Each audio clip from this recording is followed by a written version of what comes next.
pecuarista e os demais membros da cadeia produtiva, os outros elos, têm visto uma recuperação para os valores da arroba, muito por conta da tentativa da indústria de recompor escalas.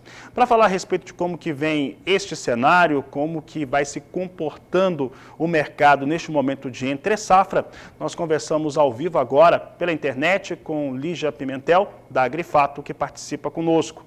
Lígia, obrigado pela participação. Como que vem este momento da pecuária de corte? Estamos num cenário em que não só a oferta, mas a expectativa de animais de confinamento não é alta, é uma expectativa um pouco menor, que acaba gerando um cenário para a arroba um pouco mais alto. Como é que vocês aí na Agrifato têm analisado este momento? Boa tarde. Boa tarde a todos, obrigada pelo convite.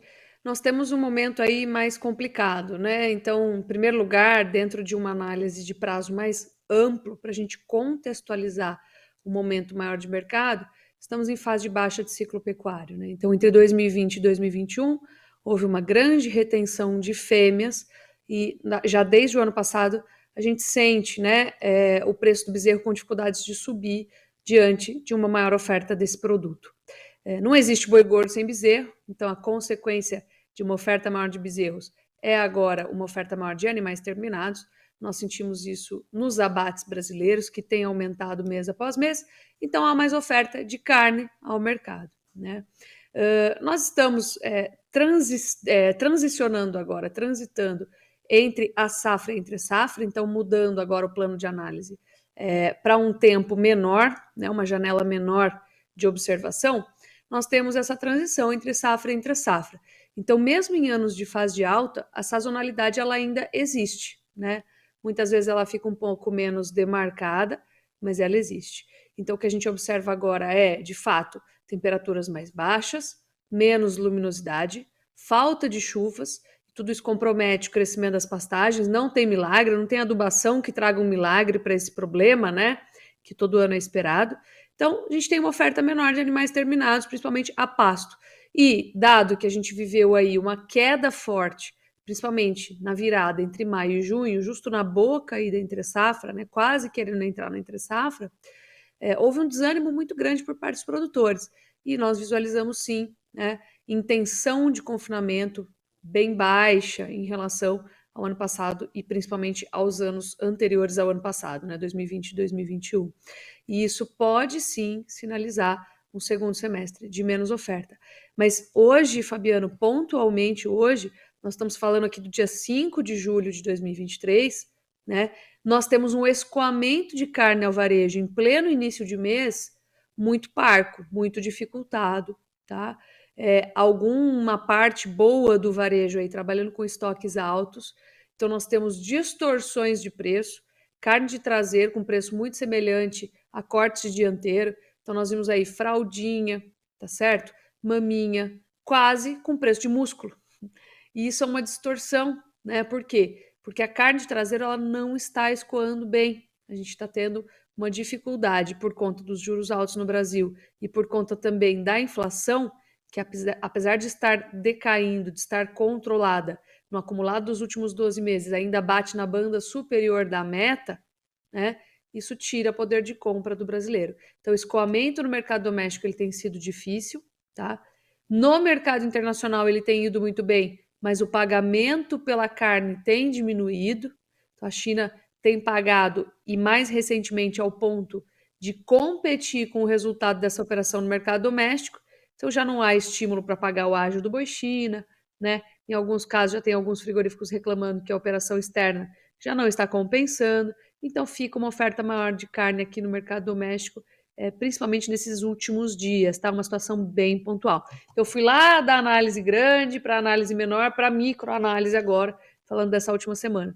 Então, apesar de a gente ter uma oferta um pouco mais restrita, o consumo não tem ajudado muito. Por isso que o mercado parou de cair, recuperou um pouco e agora parou de recuperar também. Então, o mercado a gente está olhando assim a conta gotas, o que acontece a cada dia, porque é um mercado frágil, mas que tem aí sinais de respeitar a sazonalidade de maneira moderada. Agora, todos os dias a gente precisa repetir essa análise para ver se não está sobrando carne nos distribuidores, para que não impeça uma nova compra por parte dos frigoríficos. Elígia, e aí você apontou de uma maneira muito interessante, né, o que a gente costuma dizer aqui, que são os dois principais clientes da carne bovina brasileira. O primeiro, o maior consumidor, é o brasileiro mesmo, a maior parte da carne fica no Brasil, e depois a China. A China pagou um plus muito interessante durante o período de peste suína africana, esse valor se estendeu durante algum tempo, e agora ele praticamente não existe. Não é só para pagamento na arroba do boi gordo, e você lembrou muito bem, o preço da tonelada exportada, ela recua. A primeira questão que eu vou te fazer, ligado ao nosso principal importador, que deve continuar comprando volumes muito interessantes, mas a maneira como a China, até por questões econômicas internas, ela tem negociado de uma maneira diferente. O que nós estamos vendo hoje é uma estabilidade em relação aos valores do preço da tonelada exportada ou comprada pela China, né, que é exportado para os chineses, ou ainda estamos numa tendência de recuo para o valor da tonelada da carne bovina? O que acontece, né? A gente tem que entender que o Brasil ele é o maior exportador global de carne bovina. Então, toda vez que tem uma oferta maior no Brasil, ele acaba influenciando, inclusive, os preços internacionais. O Brasil é responsável aproximadamente por 22% de tudo que se exporta. É um share grande, é uma participação relevante, né? Então, se nós temos mais ofertas de animais aqui dentro, internamente, isso é sentido nos preços do boi e é sentido nos preços internacionais de exportação. Então, o preço da tonelada embarcada ele não tem mudado especificamente em relação ao Brasil, tem, né, para a China, falando especificamente de China, tem mudado como um todo. Então, se você olhar o preço da tonelada exportada para a China pela Argentina, tem seguido o mesmo trajeto de redução. E, em grande parte, a gente acredita que é por influência da maior oferta brasileira no cenário internacional.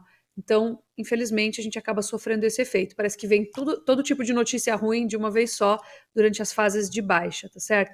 Então, a gente acredita que o preço ele vai continuar difícil. Agora, se chegar ao ponto para os exportadores, os processadores e exportadores brasileiros, em que não compense fazer essa operação, obviamente, eles vão controlar aqui as compras de boi, para, por sua vez, controlar a oferta de carne no mercado doméstico e não vão embarcar, né? Então, se essa operação chegar a ficar negativa, se houver aí uma inversão, uma distorção desse processo, né, dessa operação exportadora, obviamente que se vai direcionar mais para o mercado doméstico, né, e vai sobrar mais boi no pasto. Então, assim, eu costumo dizer, é uma frase dura, né, e é ruim para a gente também, porque a gente trabalha com o produtor, então a gente não quer desanimar o produtor, mas a gente quer prepará-lo para esse momento. Mas, infelizmente, tem uma hora em que o mico fica na mão do produtor, né? Por quê? Porque se não compensar o frigorífico processar aquela carne, se ele não tiver com uma boa rentabilidade daquela operação,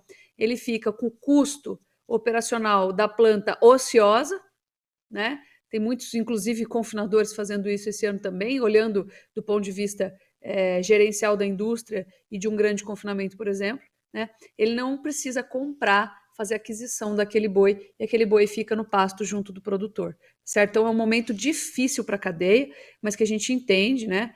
E que tem que passar. Por isso que a gente fala, né?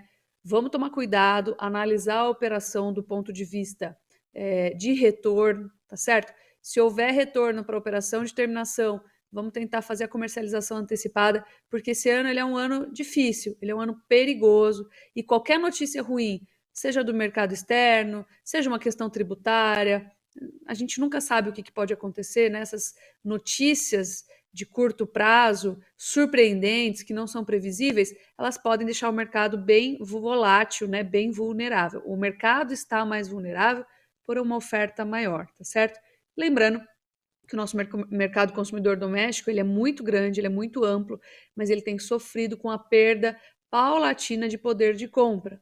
E eu sempre lembro uma coisa que acho que é muito importante, a gente compreender como funciona a dinâmica do consumidor brasileiro, tá? Para lidarmos com a realidade e tomarmos decisões muito racionais, menos emocionais, né? Então vamos lembrar, o consumidor brasileiro a gente divide em classes, né? Se você pegar a classe média alta e alta, tem uma renda média que já define ali o quanto de carne bovina, já permite a ele consumir o tanto de carne bovina que ele quiser. tá certo? Lembrando que a carne bovina é uma carne de maior valor agregado. Se o cara ganha 10 mil, 15 mil, né, por mês, vamos tomar aí como padrão, um homem que não tem família, né, ele já consome toda a carne bovina no mês que ele quer. Ele não tem um limite restritivo pela questão inflacionária, por exemplo, tá certo? Então esse é um ponto. Se a gente pegar a classe média baixa e a classe baixa, é ali que reside a maior elasticidade de consumo. Então, toda vez que sobrar um dinheirinho, existe a possibilidade de aumentar o consumo dessas classes, tá certo? E aí, quando a gente observa, né, a relação de quantas cestas básicas o brasileiro compra com o salário mínimo, e o salário mínimo é referência para esses estratos da população, a gente observa que, por exemplo, de 2017 para cá, houve 22 a 25% de perda de valor, né, de perda de poder de compra para essa população. Então, a crise ela acaba limitando, neste momento, uma expansão do consumo pelas classes que teriam mais elasticidade para esse consumo, tá certo? Então, apesar de o desemprego estar baixando no Brasil, olha que interessante, a gente tem o IPCA que está alto nos últimos 12 meses, apesar de estar vindo, né, estar baixando, mas a gente ainda trabalha na banda de cima da meta, e a gente tem uma taxa de juros que acaba impedindo investimentos, que é alta hoje no Brasil também. Então, nosso consumo doméstico, infelizmente, ele perdeu espaço e fica difícil alocar esse excedente de animais dentro do mercado doméstico quando as exportações não estão muito atraentes. Então, vamos ver como que fica. Obviamente, se daqui para frente a gente, de fato, encurtar a oferta, teremos boas notícias, aí teremos um mercado que vai se recuperar gradualmente, sem grandes explosões. Então, é um ano de trabalhar de forma conservadora, né? Então, vamos fazer de tudo para não ter que ficar com o tal do mico na mão. Então, comercializações antecipadas, não necessariamente elas vão dar o maior valor possível para o produtor, mas sim vão resguardar o produtor de notícias ruins, que tem muito impacto nesses anos de baixa. Então, mais racionalidade, menos emoção, muito controle em cima dessa produção, né? Não é todo ano que dá para a gente vender no preço máximo, muito pelo contrário, mas nós ainda acreditamos que a entre-safra, o segundo semestre, trará preços mais altos. E aqui eu vou fazer uma última comparação que eu acho bastante pertinente.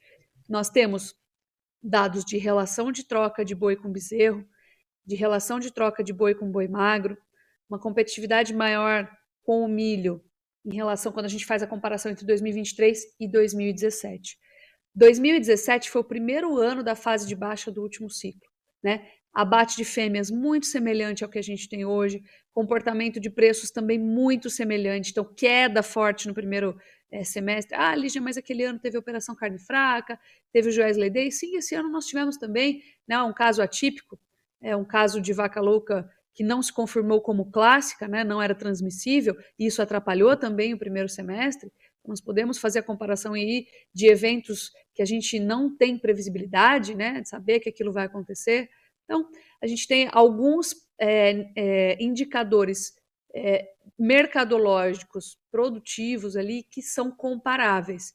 Então, no primeiro ano da fase de baixa do último ciclo, que foi 2017, nós vimos o mercado se recuperar no segundo semestre, porque o desânimo foi tão grande, a desesperança era tão grande, que ninguém terminou animais de maneira intensiva, né? Não havia estímulo para engordar aquele animal de maneira intensiva. E no segundo semestre, essa aplicação, essa técnica, ela é necessária, porque não tem milagre que faça o capim crescer sem luminosidade, com baixas temperaturas e sem chuva, mesmo adubando. Não tem milagre, né? Então, nós temos uma produção menor de forragem e a gente precisa compensar isso com a engorda intensiva.